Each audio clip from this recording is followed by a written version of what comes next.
Welcome to bind edutech.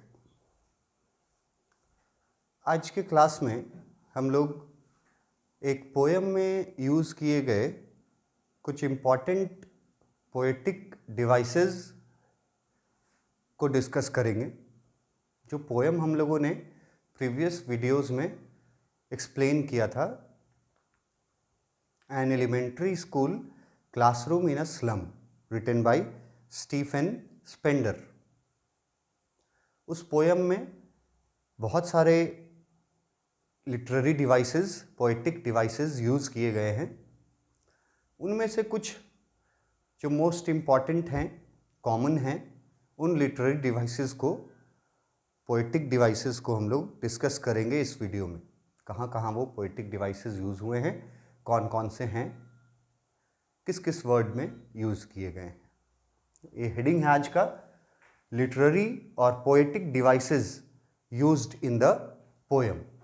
जो first poetic device use किया गया है वो है simile.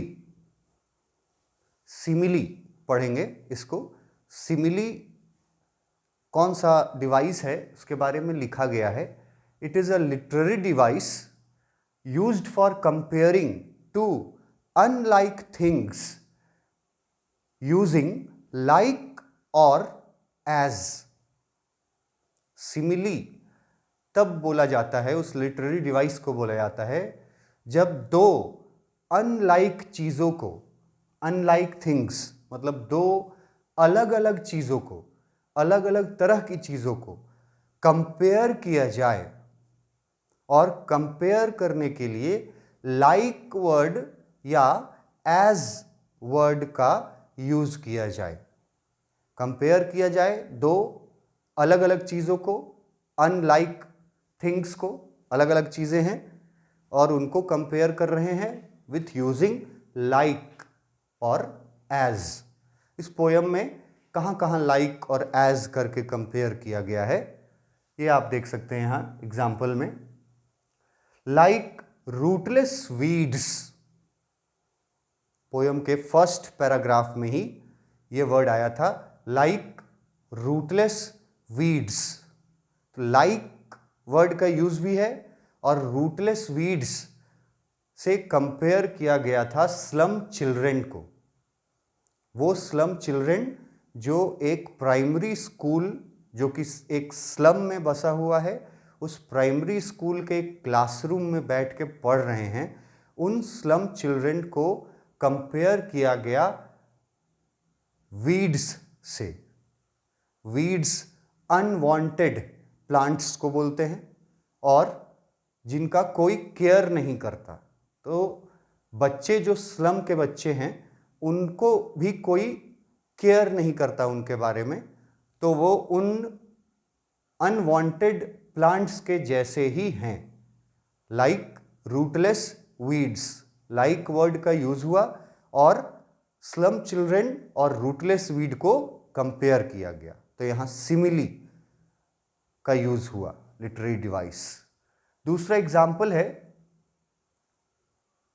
Spectacles of steel with मेंडेड glass like bottle beads on stones. Poem में एक लाइन में यह भी बताया गया था कि वो जो स्लम चिल्ड्रन हैं उन चिल्ड्रन ने स्टील का ग्लास, स्टील का स्पेक्टेकल्स पहना हुआ है, चश्मा पहना हुआ है, और उसके ग्लास जो हैं वो मेंडेड ग्लास हैं, ब्रोकन ग्लास हैं। लाइक, लाइक वर्ड यूज हुआ, like bottle beads on stones, जैसे किसी पत्थर के ऊपर कांच के बॉटल को तोड़ा जाए तो जैसे कांच टुकड़ा टुकड़ा होकर बिखर जाता है, वैसे ही टूटे हुए हैं उन बच्चों के चश्मे का शीशा, ग्लास। लाइक वर्ड का यूज किया तो कंपेयर किया बच्चों के टूटे हुए ग्लास से बॉटल के टूटे हुए टुकड़ों को, दोनों को कंपेयर किया है और लाइक वर्ड का यूज किया है, तो यहां भी सिमिली का इस्तेमाल हुआ। Next, their maps with slums as big as Doom.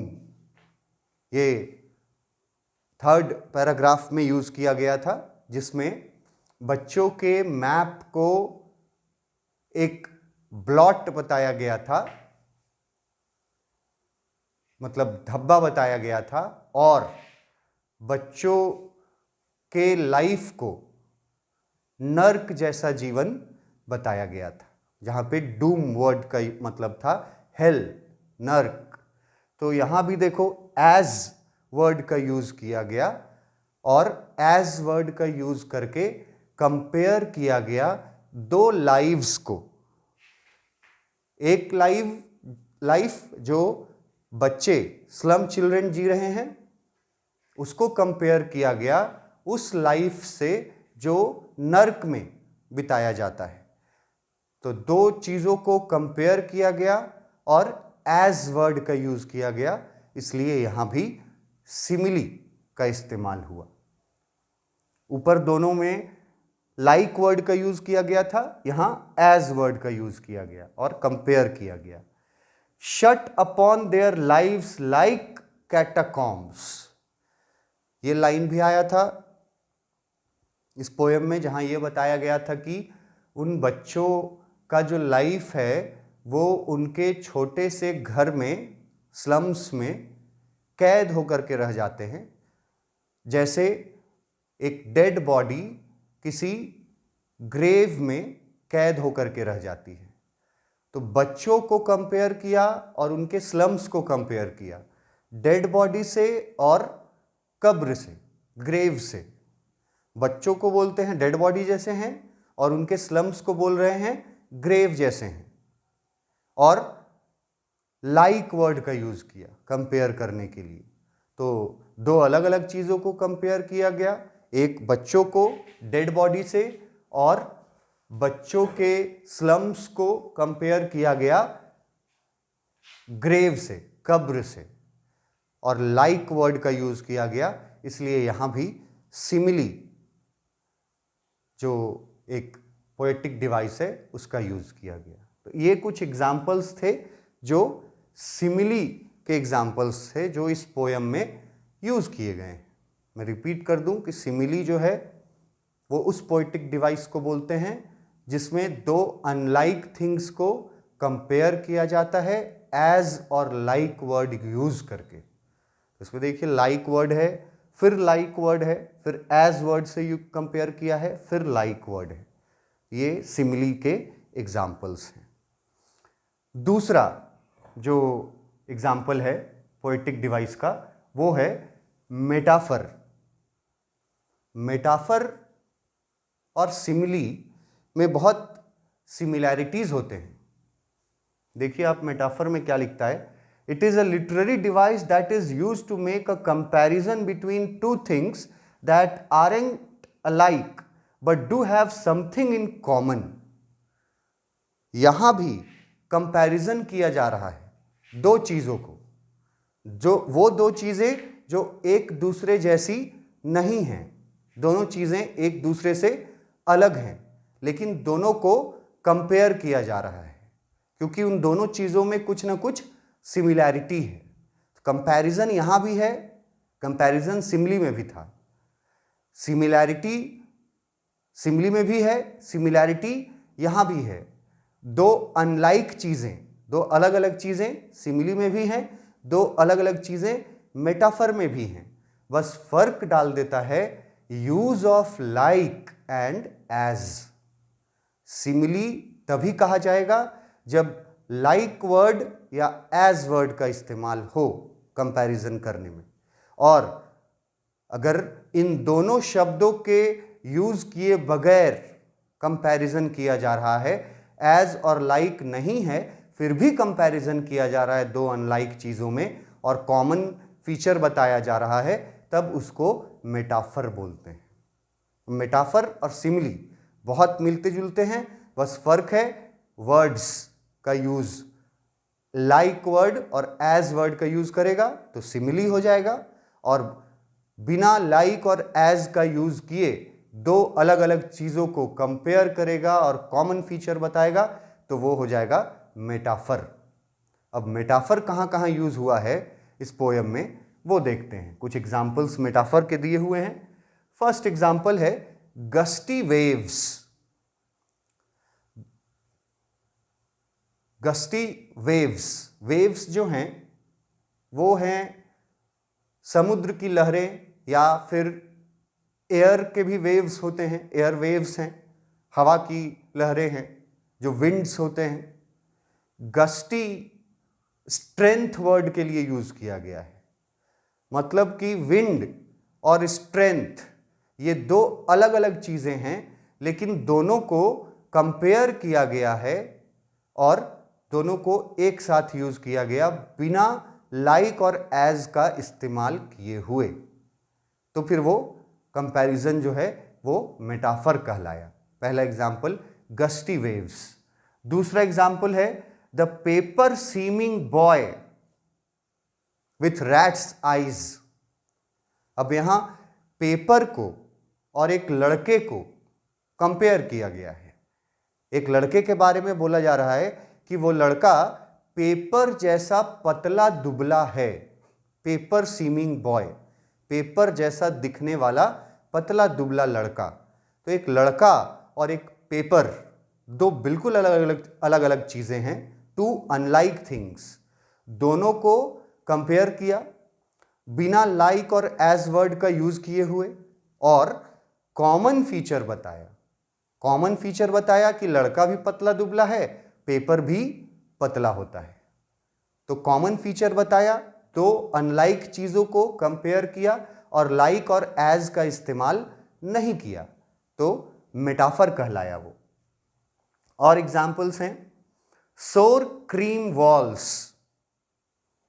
दीवारों को कंपेयर किया गया खराब चीज से। वो चीज जो वेस्ट हो जाती है, वो चीज जो काफी दिनों तक पड़ी रह जाती है, जिसको यूज नहीं करते। ऐसा कोई खाने पीने का आइटम होता है जिसको हम लोग काफी दिनों तक अगर यूज ना करें तो वो चीजें खराब हो जाती हैं, उससे एक स्मेल आने लगता है, एक बैड स्मेल आने लगता है, उसका टेस्ट खराब हो जाता है, उसका कलर खराब हो जाता है। और वॉल को कंपेयर किया है उस खराब चीज से, क्लासरूम के वॉल्स को। क्लासरूम के वॉल्स भी उतने ही खराब हैं, उनका भी कलर बदल चुका है, उनका कंडीशन भी उतना ही खराब है जितना कोई ईटेबल थिंग हो, कोई खाने वाली वस्तु हो और उसको छोड़ दिया जाए, रख दिया जाए विदाउट केयर, तो कुछ दिनों बाद वो वस्तु का कलर चेंज हो जाएगा, उसका स्मेल चेंज हो जाएगा, उसका टेस्ट चेंज हो जाएगा। वैसे ही दीवारों का कलर चेंज हो चुका है, दीवारों से एक बैड स्मेल आने लगी है। तो दीवारें एक तरफ हैं और दूसरी तरफ है कोई ईटेबल चीज जो कि रखी रखी खराब हो गई। दो बिल्कुल अलग चीजें हैं, लेकिन दोनों को कंपेयर किया गया और दोनों में सिमिलैरिटी बताया गया कि जितना खराब कंडीशन उस खाने वाले चीज का है, उतना ही खराब कंडीशन दीवार का भी है। तो दीवार और खाने वाले चीज को कंपेयर करके कॉमन फीचर बताया और बिना लाइक और एज का इस्तेमाल किए, तो फिर ये भी मेटाफर का एग्जाम्पल हुआ। और एग्जाम्पल है all their future painted with fog. अब यहां पेंट और फॉग इन दोनों चीजों को कंपेयर कर रहा है। पेंट अगर किसी चीज पे कर दिया जाए तो वो चीज धुंधली हो जाती है। ओरिजिनल में जो चीज होती है उसका कलर अलग होता है, उस चीज पर अगर आप पेंट चढ़ा देंगे तो वो चीज का कलर छिप जाएगा, मतलब वो अस्पष्ट हो जाएगा, धुंधला हो जाएगा। और इनका फ्यूचर जो है फॉग जैसा है। फॉग हम लोग धुंध को बोलते हैं, कुहासा जिसको हम लोग बोलते हैं।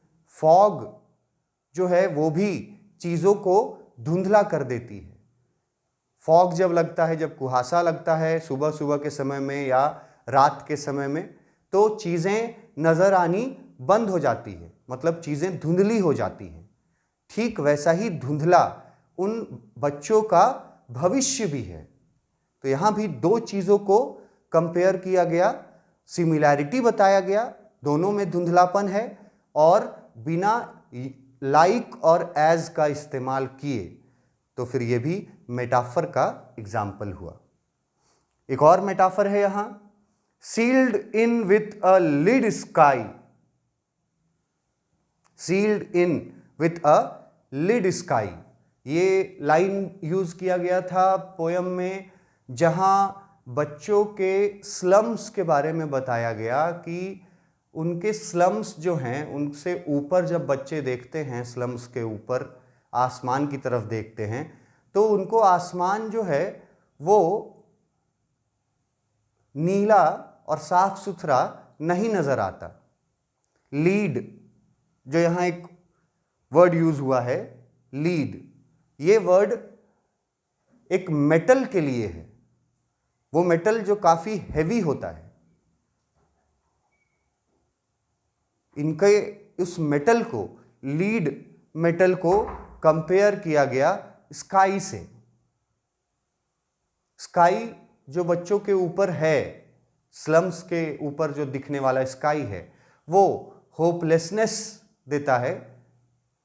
लीड जो मेटल है वो काफ़ी भारी रहता है, काफ़ी हैवी रहता है, और उसके आर पार भी देखा नहीं जा सकता, वो धुंधला कर देता है चीज़ों को। इनके ऊपर जो आसमान है वो भी काफ़ी धुंधला है, होपलेस है। तो दो चीज़ों को फिर कंपेयर किया गया, बिना लाइक और एज का यूज किए गए, तो फिर ये मेटाफर का एग्जाम्पल हुआ। और एक है from fog to endless night. From fog to endless night metaphor के एग्जाम्पल में है।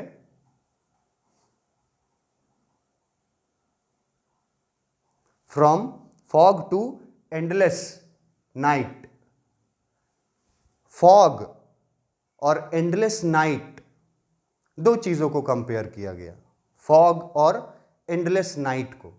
फॉग बिल्कुल अलग चीज होता है, रात बिल्कुल अलग चीज होती है, लेकिन दोनों में एक कॉमन फीचर है कि दोनों लोगों के विजिबिलिटी को कम कर देती है। फॉग होने से भी विजिबिलिटी कम हो जाता है, नाइट होने से भी विजिबिलिटी कम हो जाता है। तो दो अलग अलग चीजों को कंपेयर किया बिना लाइक और एज का इस्तेमाल किए हुए, तो वो मेटाफर कहलाया। और भी हैं metaphor, their time and space are foggy slum. Time and space का मतलब बताए थे हम स्टैंजा पढ़ाते वक्त, होल लाइफ। उन बच्चों के लाइफ को फॉगी स्लम्स से कंपेयर किया गया। बच्चों की जिंदगियां उतनी ही धुंधली हैं जितना धुंधला उनका स्लम है। फॉगी स्लम्स को बच्चों के डार्क लाइफ से कंपेयर किया गया। तो दो अलग अलग चीजों का कंपैरिजन है और बिना लाइक और एज का यूज किए हुए कंपैरिजन किया गया, इसलिए यह भी मेटाफर का एग्जाम्पल बना। और एक है हुज लैंग्वेज इज द सन। यहां लैंग्वेज और सन को, दोनों को कंपेयर किया गया। दो बिल्कुल अलग अलग चीजें हैं, लैंग्वेज और सन। लैंग्वेज मतलब भाषा है और लैंग्वेज का मतलब एजुकेशन है। सन सूर्य को बोलते हैं। लैंग्वेज और सन में कंपेयर करके सिमिलैरिटी क्या बताता है कि जिस तरह से सन जो है वो डार्कनेस को दूर कर सकता है, ठीक उसी तरह से एजुकेशन, लैंग्वेज, अगर शिक्षा किसी को प्रॉपर एजुकेशन दिया जाए तो उस व्यक्ति के लाइफ में जो डार्कनेस है वो भी उस एजुकेशन से दूर हो सकता है। जो काम सन कर रहा है वही काम लैंग्वेज कर रहा है, एजुकेशन के रूप में कर रहा है। तो दोनों अलग अलग चीजें हैं, दोनों में कॉमन फीचर बताया गया कंपेयर करके और बिना लाइक और एज का इस्तेमाल किए हुए, इसलिए ये भी मेटाफर का एग्जाम्पल बना। तो इतने सारे मेटाफर के एग्जाम्पल हैं। सिमिली और मेटाफर ये दोनों बहुत इंपॉर्टेंट हैं, ये बार बार पूछे जाते हैं एग्जाम्स में। ये वर्ड्स दे देगा तुमको और तुमसे पूछेगा कि इन वर्ड्स में किस पोएटिक डिवाइस का यूज हुआ है। ऑप्शन में तुमको पोएटिक डिवाइसेस के नाम दे देगा। तो तुमको अगर पोएटिक डिवाइस लिखा हुज लैंग्वेज इज द सन और पूछा कि कौन सा पोएटिक डिवाइस यूज हुआ है, तो आप बताओगे कि इसमें मेटाफर चुनना है आपको या बताना है कि इसमें मेटाफर यूज हुआ है। अगर आपको बताया as big as doom, as big as doom, पूछेगा कि कौन सा पोएटिक डिवाइस यूज हुआ है, तो आप बताएंगे कि सिमिली यूज हुआ है, क्योंकि एज वर्ड का यूज करके दो चीजों को कंपेयर किया गया। आपसे पूछेगा सोर क्रीम वॉल्स, इन वर्ड्स में, इस फ्रेज में कौन सा पोएटिक डिवाइस यूज किया गया, तो फिर आप उसमें बताएंगे या चुनेंगे कि इसमें मेटाफर यूज किया गया है, जिसमें दो अलग अलग चीजों को कंपेयर किया गया without using the word like और एज, और दोनों में कंपैरिजन करके सिमिलैरिटी बताया गया। तो मेटाफर और सिमिली ये बहुत इंपॉर्टेंट हैं एग्जामिनेशन पॉइंट ऑफ व्यू से। इसके आगे और भी हैं कुछ पोएटिक डिवाइसेस, जैसे repetition. It is the repetition of certain words और phrases in the poem for poetic effect. अगर कोई शब्द या कोई फ्रेज मतलब ग्रुप ऑफ वर्ड्स अगर बार बार रिपीट हो रहा हो तो फिर वहां रिपीटिशन कहलाएगा। ये बहुत इजी होता है, जैसे फार far from, far far repeat किया गया तो रिपीटिशन कहलाया। ब्रेक ओ ब्रेक, इसमें वर्ड्स ब्रेक ब्रेक दो बार रिपीट किया गया तो ये भी रिपीटिशन कहलाया। रिपीटिशन के दो एग्जाम्पल्स हैं, फार फार फ्रॉम और ब्रेक ओ ब्रेक। रिपीट हुआ है वर्ड्स इसीलिए रिपीटिशन है। उसके बाद आता है alliteration. It is the occurrence of the same sound at the beginning और एडजेसेंट और क्लोजली कनेक्टेड वर्ड्स। अब ये रिपीटिशन और एलिट्रेशन ये भी काफी सिमिलर हैं। रिपीटिशन में वर्ड्स रिपीट होते हैं और एलिट्रेशन में सेम साउंड रिपीट होता है। वर्ड्स अलग भी हो साउंड वही आएगा तो वो एलिट्रेशन कहलाएगा। वर्ड्स सेम ना हो चलेगा, साउंड वही आएगा, तब एलिट्रेशन कहते हैं। जैसे इसका एग्जाम्पल में फार फार फ्रॉम, अब ये फार फार फ्रॉम रिपीटिशन का भी एग्जाम्पल है और ये एलिट्रेशन के एग्जाम्पल में भी है, क्योंकि यहां भी र र का जो उच्चारण है वो बार बार हो रहा है, फ का उच्चारण बार बार हो रहा है। फार फार फ्रॉम सेम साउंड आ रहा है, फ का र का, हालांकि वर्ड्स अलग अलग हैं, साउंड सेम आ रहा है तो एलिट्रेशन है, और अगर वर्ड सेम है तो रिपीटिशन है। Other than this, the repeat हो रहा है, अदर देन दिस, द और द रिपीट हो रहा है हिंदी में, द रिपीट हो रहा है, सेम साउंड आ रहा है, वर्ड्स अलग अलग हैं तो एलिट्रेशन कहलाएगा। श्योरली शेक्सपियर, एस और एस, स और स रिपीट हो रहे हैं, मतलब सॉरी रिपीट नहीं हो रहे हैं, सेम साउंड कर रहे हैं। स और स दोनों सेम साउंड कर रहे हैं, वर्ड्स अलग अलग हैं तो ये एलिट्रेशन कहलाएगा। स्पेक्टेकल्स ऑफ स्टील, फिर स और स का रिपीटिशन है लेकिन वर्ड अलग है तो एलिट्रेशन करेगा। अगर वर्ड एक ही हो तो रिपीटिशन, अगर वर्ड अलग हो साउंड एक ही आ रहा हो तो एलिट्रेशन।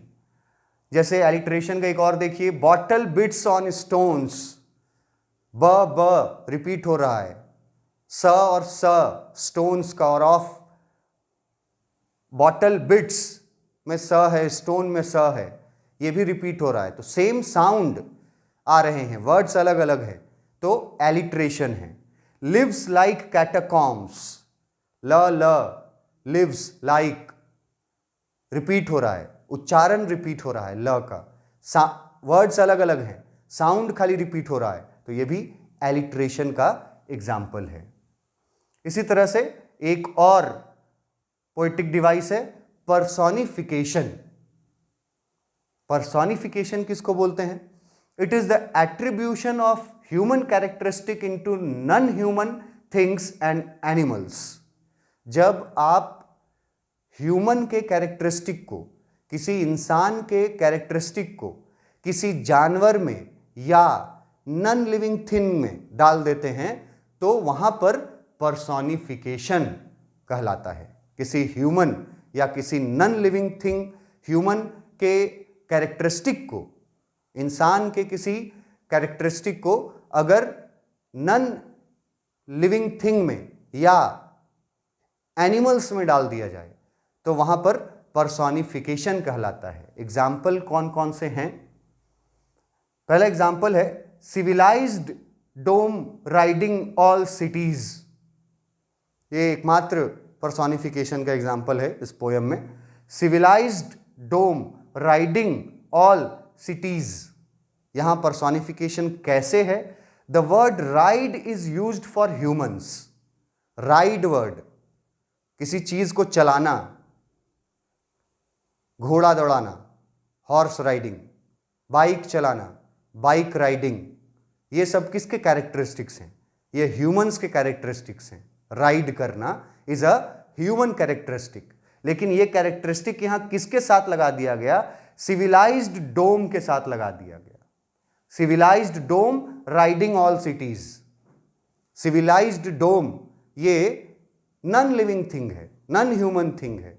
सिविलाइज्ड डोम का मतलब है वो ऊंची ऊंची इमारतें जो दीवार पर लगी हुई पिक्चर में दिखाई दे रही थी, जो डेवलप्ड शहर का पिक्चर था, उसमें ऊंची ऊंची इमारतें दिखाई दे रही थी, वो सिविलाइज्ड डोम है।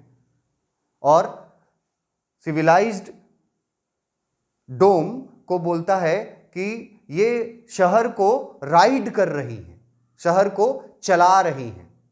राइड करना इज अ ह्यूमन कैरेक्टरिस्टिक और ये सिविलाइज्ड डोम के साथ यूज किया गया, मतलब नॉन ह्यूमन के साथ यूज किया गया, नॉन लिविंग के साथ यूज किया गया राइड वर्ड।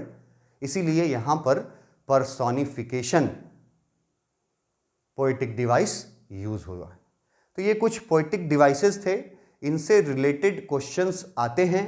इसीलिए पोएटिक डिवाइसेस भी उतने ही इंपॉर्टेंट हैं जितना इंपॉर्टेंट पोयम के वर्ड मीनिंग्स है, पोयम का एक्सप्लेनेशन है, उतने ही इंपॉर्टेंट पोएटिक डिवाइसेस भी हैं।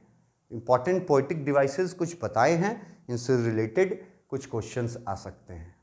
ये वीडियो के साथ हमारा जो पोयम हम लोगों ने शुरू किया था, an elementary school classroom in a slum, इसका हम लोगों ने पूरा पोयम पढ़ लिया, पूरा एक्सप्लेनेशन देख लिया, पूरे वर्ड मीनिंग्स देख लिए, पैराग्राफ्स देख लिए और पोएटिक डिवाइसेस भी देख लिया।